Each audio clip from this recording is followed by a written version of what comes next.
მოგესალმებით კოლეგებო, გელოცავთ ბარბარობას. Ქორუმი გვაქვს, დღეს ეს რიგით გათვალისწინებული გვაქვს ერთი საკითხი. გთხოვთ დაუჭიროთ აღნიშნულ დღის სექციის მხარე. მადლობა. ეს გახლავთ საქართველოს პარლამენტის წევრების ინიციატივა სახელმწიფო უსაფრთხოების სამსახურის შესახებ საქართველოს კანონის შეცვლილების შეტანის შესახებ. იცით რომ აღნიშნული კანონპროექტი დაჩქარებული წესით არის წარმოდგენილი. მოხსენებელი გახლავთ საქართველოს პარლამენტის წევრი ბატონი არჩილ გორდულაძე. გთხოვთ ბატონო არჩილ, მეორე მოსმენა გვაქვს და გამიტომ გავივლით. მადლობა ბატონო თავმჯდომარე. მეორე მოსმენით განსახილველად წარმოადგენს საქართველოს უსაფრთხოების სამსახურის შესახებ საქართველოს კანონის შეცვლილების შეტანის თაობაზე საქართველოს კანონის პროექტს.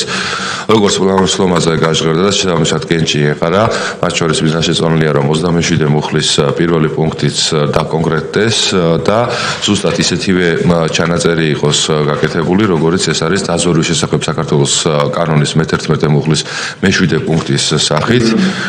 დიახ, პირველი მუხლის პირველი პუნქტი რომ ასეთი იყოს ჩანაწერი იყოს გაკეთებული, რომ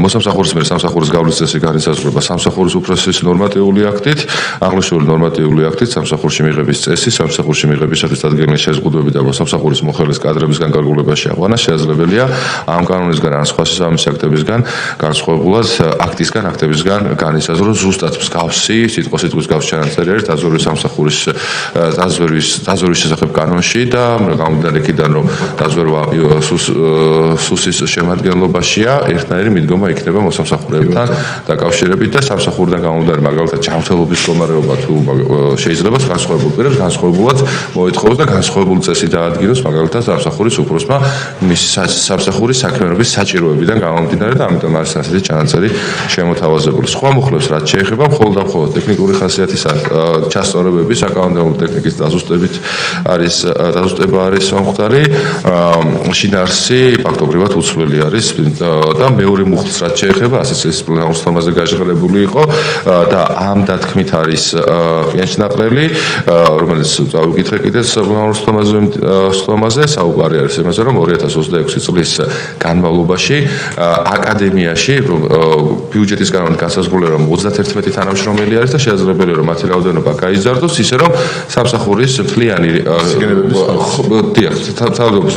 მოსამსახურე რაოდენობის საერთო ჯამი არ შეიცვალოს. და შეიძლება თქვა თუ 33 ადამიანი ჭირდება, 33 ადამიანი აიყვანონ ცენტრში იქნება თუ აკადემიაში ეტაპობრივად გარდამავალ პერიოდშიც. მადლობა, ეს არის სრულწლები. მადლობა, კითხვები. გალბატონი სოფო.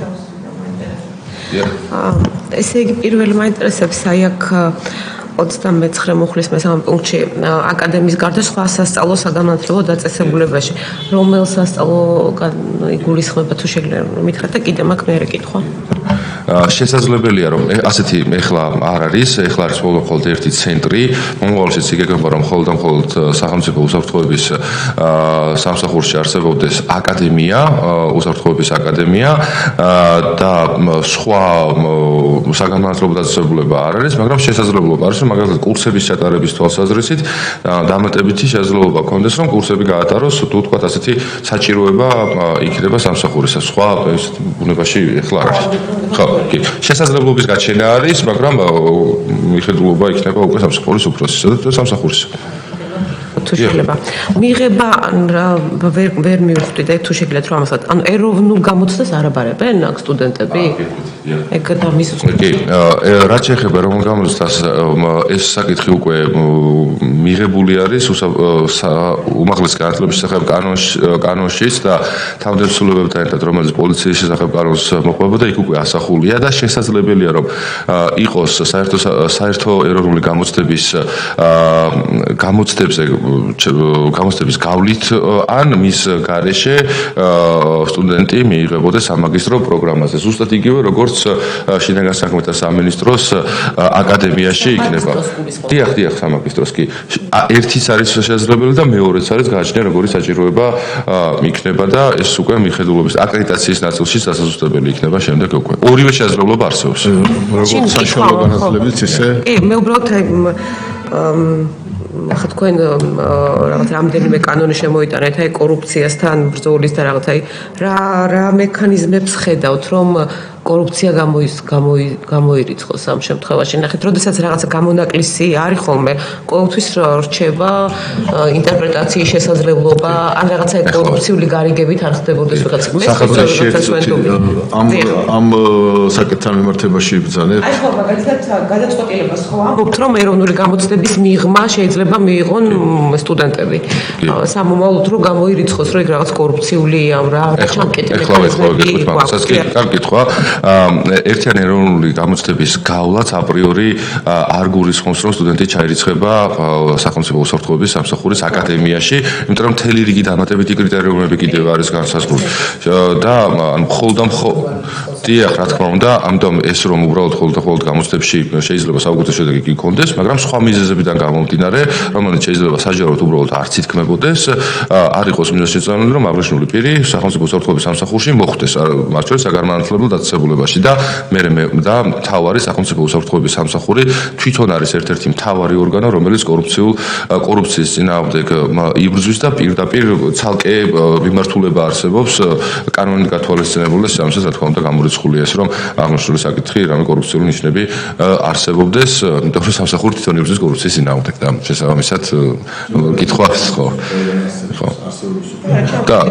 და ამავდროულად სხვა საკითხი რომ თუ რაიმე დანაშაული იქნება, ამის არსებობს საგამოძიებო სამსახურები, თუ ვინმე რამე დანაშაულს ჩაიდეს, სრული სიმკაცრით აგებს პასუხს კანონის წინაშე და არ აქვს მნიშვნელობა თანამდებობას, რა ვიცი, რაიმე სტატუსს, ამა თუ იმ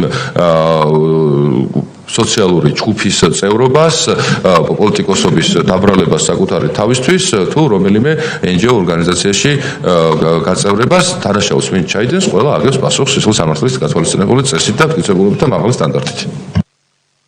მადლობა ბატონო არჩილ, სხვა კითხვები, მოსაზრებები ხომ არ არის? ასეთი არ არის. საკითხი განხილულია, მადლობა. დავაყენებთ კენჭისრაზე აღრისო საათის. ვინ არის მომხრე? წინააღმდეგი? გადაწყვეტილება მიღებულია, განხილულია, კომიტეტის ხდომა დასრულებულია.